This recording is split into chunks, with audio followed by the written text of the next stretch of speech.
আজ 30শে ডিসেম্বর মঙ্গলবার। দেখে নিন আজকের বাছাই করা 15টি গুরুত্বপূর্ণ খবর। শুরুতেই হেডলাইন। মমতাকে বিয়ের প্রস্তাব বাংলাদেশে হুজুরের, এই বক্তব্যের তীব্র সমালোচনা করলেন নওশাদ সিদ্দিকী।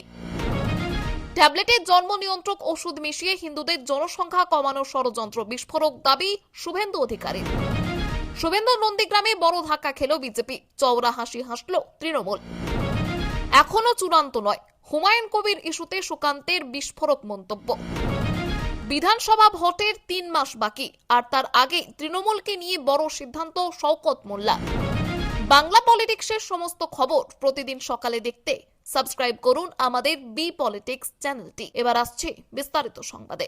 সম্প্রতি সোশ্যাল মিডিয়াতে ভাইরাল হয়েছে একটি ভিডিও, যেখানে বাংলাদেশে এক ইসলামিক হুজুর ভরা মঞ্চে মুখ্যমন্ত্রী মমতা বন্দ্যোপাধ্যায়কে বিয়ের প্রস্তাব দিয়ে বলেন, আই লাভ ইউ আপু। আর এবার এই মন্তব্যের কড়া সমালোচনা করলেন আইএসএফ এর বিধায়ক নওশাদ সিদ্দিকী। তিনি ওই হুজুরকে বক্তব্য প্রত্যাহারের বার্তা দিয়ে বলেন, তৃণমূলের সঙ্গে মতভেদ থাকবে, কিন্তু রাজ্যের মুখ্যমন্ত্রীর অপমান মানব না। তিনি ঠিক কি বলেছেন শুনে নিন। পশ্চিম বাংলা থেকে, ভারতবর্ষ থেকে বাংলাদেশের এই বক্তাকে ধিক্কার নিন্দা জানাচ্ছি। ওই বক্তব্য প্রত্যাহারের জন্য এখান থেকে বার্তা দিচ্ছি। সাথে সাথে আমার ভারত সরকারকে বলছি, আপনি বাংলাদেশের ইন্টেরিয়াম গভর্নমেন্টের মাধ্যমে ওই বক্তার কাছ থেকে জবাবদিহি করুন।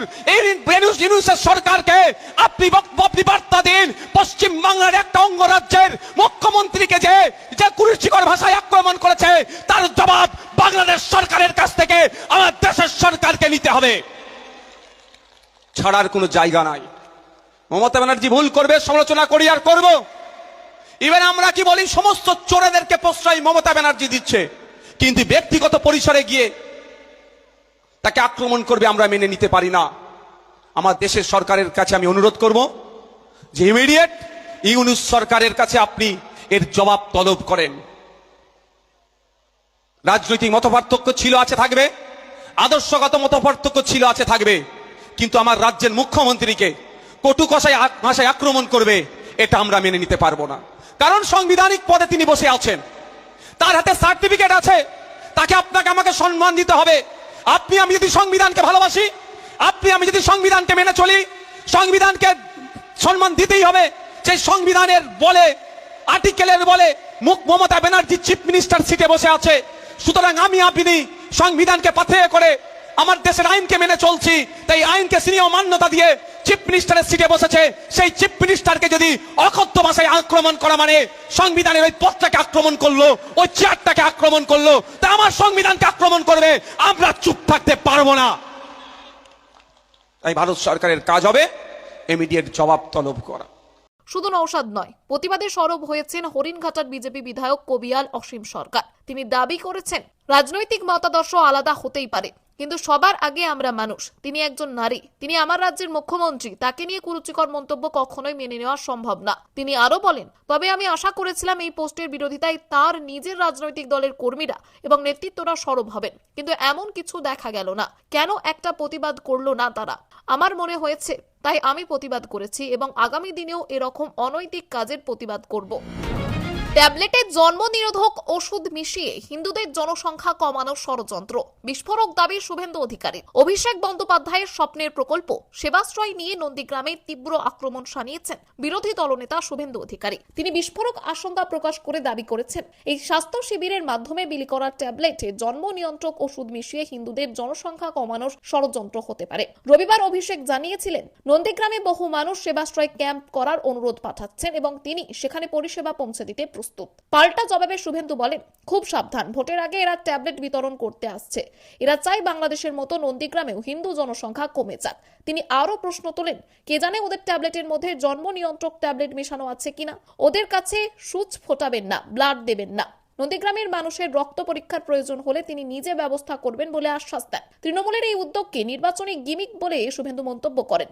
ভোটের আগে 20 টাকার প্যারাসিটামল আর ওআরএস এর প্যাকেট বিলি করে নন্দীগ্রামের ভোট কেনা যাবে না।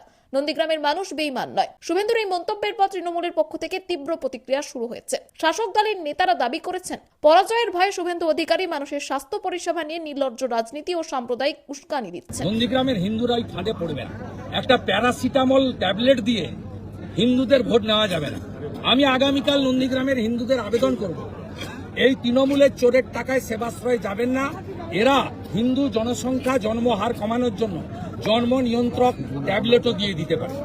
এরা হিন্দু সংখ্যা কমানোর জন্য পারে না এমন কোনো কাজ নেই। তাই তৃণমূলের ট্যাবলেট খাবেন না, তৃণমূলকে দিয়ে রক্ত টেস্ট করাবেন না, আপনাদের কিন্তু জন্ম নিয়ন্ত্রণ করে দিতে পারে। শুভেন্দুর নন্দীগ্রামে বড় ধাক্কা খেল বিজেপি, চওড়া হাসি হাসল তৃণমূল। ভোট ঘোষণার আগেই নন্দীগ্রামে রাজনৈতিক দল বদলের জেরে তরজা তুঙ্গে। বিরোধী দলনেতা শুভেন্দু অধিকারীর বিধানসভা কেন্দ্রে শক্তি বাড়িয়ে নিল তৃণমূল কংগ্রেস। রবিবার সন্ধ্যায় নন্দীগ্রাম 2 ব্লকের খোদামবাড়ি 2 অঞ্চলের কমিউনিটি হলে তৃণমূলের কর্মসূচিতে সদলে যোগ দিলেন বিজেপির আদি কর্মীরা। তমলুক সাংগঠনিক জেলা তৃণমূলের সভাপতি সুজিত রায় বিজেপি ছেড়ে আসা কর্মীদের হাতে দলীয় পতাকা তুলে দেন। তৃণমূলের দাবি, এদিন প্রায় 40 জন আদি বিজেপি কর্মী তৃণমূলে যোগ দিয়েছেন। সুজিত রায় বলেন, 7 মাস দায়িত্বে এসেছি আমি।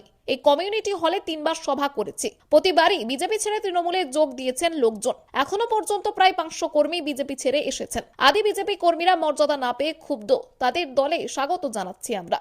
যদিও এই দল বদলকে গুরুত্ব দিতে নারাজ জেলা বিজেপি নেতৃত্ব। পাল্টা দাবি, যারা যোগদান করেছেন তারা কেউ বিজেপি কর্মী নয়। তৃণমূল ভিত্তিহীন অভিযোগ করেছে। যোগদানকারী শম্ভু দাস বলেন, বিজেপি যা উন্নয়নমূলক কাজ করবে বলেছিল তা একটুও দেখতে পাইনি। আগে তৃণমূলই করতাম, বিজেপির এই সব কার্যকলাপ দেখে ফের যোগদান করলাম তৃণমূলে। নন্দীগ্রাম মন্ডল 4 বিজেপি নেতা সৌমিত্র দে বলেন, এরা কেউ বিজেপি কর্মী নয়, কারণ এরাই সমিতিতে তৃণমূল প্রার্থী ছিল, হেরেছে, তাই ওইখানেই গেছে। এখনো চূড়ান্ত নয়, হুমায়ুন কবির ইস্যুতে সুকান্তের বিস্ফোরক মন্তব্য। হুমায়ুন কবিরকে ঘিরে বিজেপির অবস্থান এখনো স্পষ্ট নয়। কেন্দ্রীয় প্রতিমন্ত্রী সুকান্ত মজুমদারের বক্তব্য অনুযায়ী দল এখনই এই বিষয়ে কোনো চূড়ান্ত সিদ্ধান্ত নিতে রাজি নয়। সোমবার সকালে তিনি সাংবাদিকদের বলেন, এখনই কোনো সিদ্ধান্তে পৌঁছানো ঠিক হবে না। কেউই জানেন না এই মানুষটা শেষ পর্যন্ত কোন দিকে যাবেন। এই মন্তব্য রাজনৈতিক মহলে নতুন জল্পনা তৈরি করছে। সুকান্ত মজুমদার বলেন, হুমায়ুন কবিরের দিক নির্দেশনা এখনো অনিশ্চিত। রাজনৈতিক মহল থেকে প্রাপ্ত খবর অনুযায়ী হুমায়ুন নিজের অবস্থান নিয়ে স্পষ্ট নয়, যার ফলে দলও সরাসরি সিদ্ধান্ত নিতে পারছে না। বিশেষজ্ঞরা মনে করছেন এটা একটি স্বাভাবিক রাজনৈতিক কৌশল, যেখানে বিজেপি হঠাৎ করে সিদ্ধান্ত না নিয়ে সময় নেয় পরিস্থিতি বুঝে সিদ্ধান্ত গ্রহণের জন্য। রাজনৈতিক বিশ্লেষকরা বলছেন, হুমায়ুন কবির যদি শেষ পর্যন্ত বিজেপির দিকে আসেন তাহলে তা বিজেপির জন্য বড় সুবিধা, কিন্তু যদি তিনি অন্য কোনো দলে যোগ দেন বা অপ্রত্যাশিত সিদ্ধান্ত নেন তা রাজনৈতিক অঙ্ককে অন্যদিকে নিয়ে যেতে পারে। সুকান্ত মজুমদার আরো বলেন, আমরা এই মুহূর্তে কোনো রূপরেখা প্রকাশ করতে চাই না। হুমায়ুনের পরবর্তী পদক্ষেপ কি হবে তা নিয়ে আমরা সকল সম্ভাবনাকে খতিয়ে দেখছি। রাজনৈতিক বিশ্লেষকরা বলছেন, হুমায়ুন কবিরের পরিস্থিতি বিজেপির জন্য গুরুত্বপূর্ণ, কারণ তিনি একটি প্রভাবশালী রাজনৈতিক চরিত্র, যার অবস্থান যে কোনো নির্বাচনী প্রভাব তৈরি করতে পারে। এই কারণে দলও সাবধানতা অবলম্বন করছে এবং জনসমক্ষে কোনো মন্তব্য বা সিদ্ধান্ত দেওয়ার আগে অবস্থার সম্যক মূল্যায়ন করছে।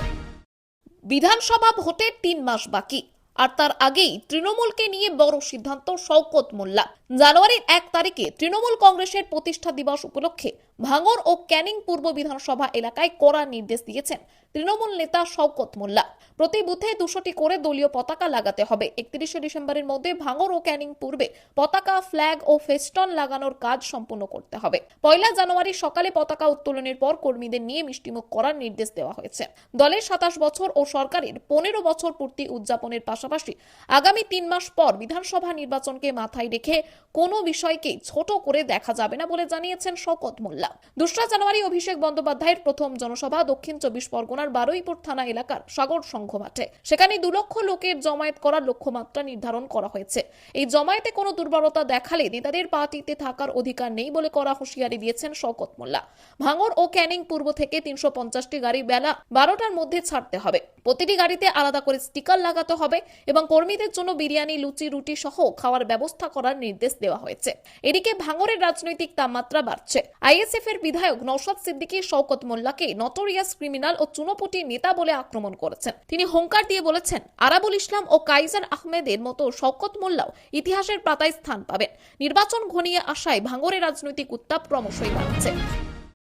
নতুন বছরের শুরুতে শিলিগুড়িতে মহাকাল মন্দিরের শিলান্যাস দিনক্ষণ জানালেন মুখ্যমন্ত্রী। কিছুদিন আগেই শিলিগুড়িতে মহাকাল মন্দির তৈরির কথা ঘোষণা করেছিলেন মুখ্যমন্ত্রী মমতা বন্দ্যোপাধ্যায়। সোমবার নিউটাউনে দুর্গা অঙ্গনের শিলান্যাস অনুষ্ঠান থেকে তিনি সেই মন্দিরের শিলান্যাসের দিনক্ষণ জানালেন। বললেন, জানুয়ারির 2য় সপ্তাহতেই শিলান্যাস করব, মনে মনে উদ্বোধনের দিনও ঠিক করে ফেলেছি। চলতি বছরের অক্টোবরের প্রাকৃতিক দুর্যোগে বিপর্যস্ত হয়ে গিয়েছিল উত্তরবঙ্গ।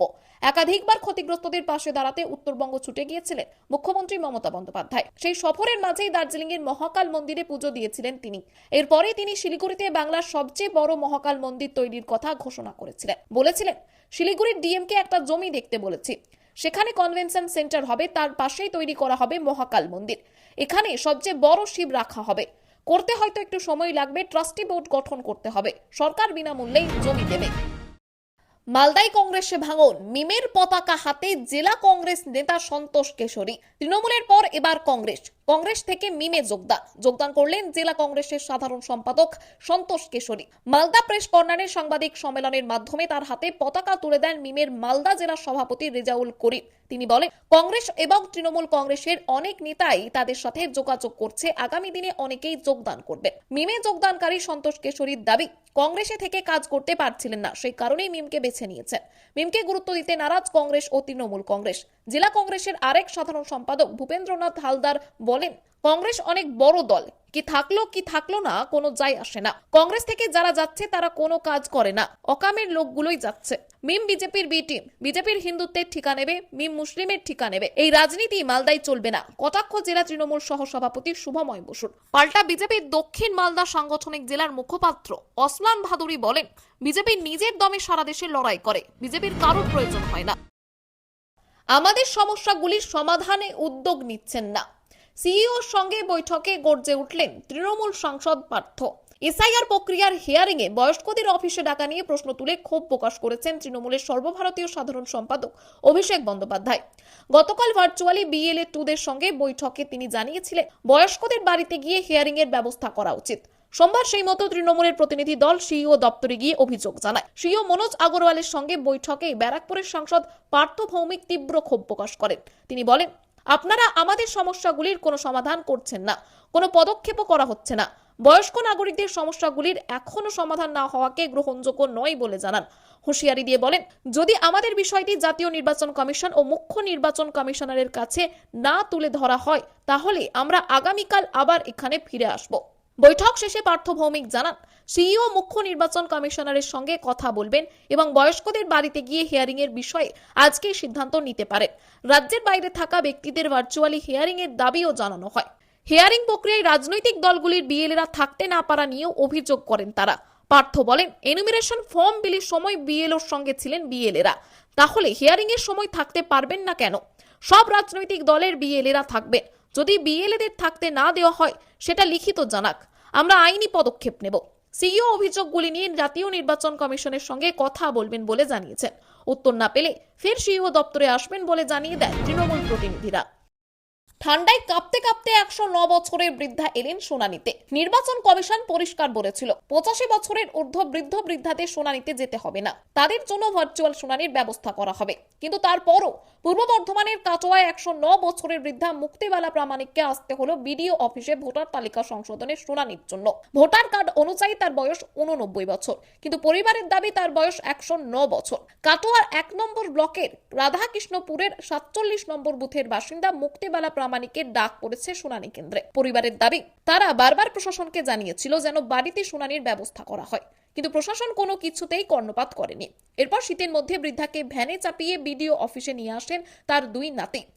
পরিতোষ প্রামাণিক বলেন, এসআইআরে আমাদের নাম নেই, আমার ঠাকুমাকে নিয়ে এসেছি, ওর বয়স 109 বছর, আমাদের বাড়ি ছিল মেরা, ওইখানে নাম নেই। আমরা বলেছিলাম প্রশাসনকে যে বুড়ো মানুষ বাড়ি গিয়ে করে দিলে ভালো হয়, কিন্তু বলল এখানে এসেই করতে হবে। বৃদ্ধা নিজে কিছু বলতে পারেননি, শুধু জানালেন তার ঠান্ডা লাগছে। এই খবর কানে পৌঁছাতেই মহকুমা শাসক সুপারভাইজার স্বপন হালদার জানিয়েছেন, গোটা বিষয়টি খোঁজ নিয়ে দেখা হবে। বিএলও দেবকুমার হাজরা জানিয়েছেন, তার কাছে এমন কোনো নির্দেশ ছিল না। অসম ভারতীয় ভূখণ্ডের অংশ, হুঁশিয়ারি অমিত শাহের। অসমের নওগাঁও জেলার বটদ্রাভা স্থানে পুনর্বিকাশ প্রকল্পের উদ্বোধনী অনুষ্ঠানে যোগ দেন কেন্দ্রীয় স্বরাষ্ট্রমন্ত্রী অমিত শাহ। সোমবার এই অনুষ্ঠানে তিনি উপস্থিত থেকে প্রকল্পের গুরুত্ব তুলে ধরেন এবং বিভিন্ন সামাজিক ও রাজনৈতিক দিক থেকে বক্তব্য রাখেন। অনুষ্ঠানে তিনি বিশেষভাবে ভারতের প্রাক্তন বিশিষ্ট নেতা এবং সমাজ সংস্কারক ভারতরত্ন গোপীনাথ বরদলৈকে স্মরণ করেন।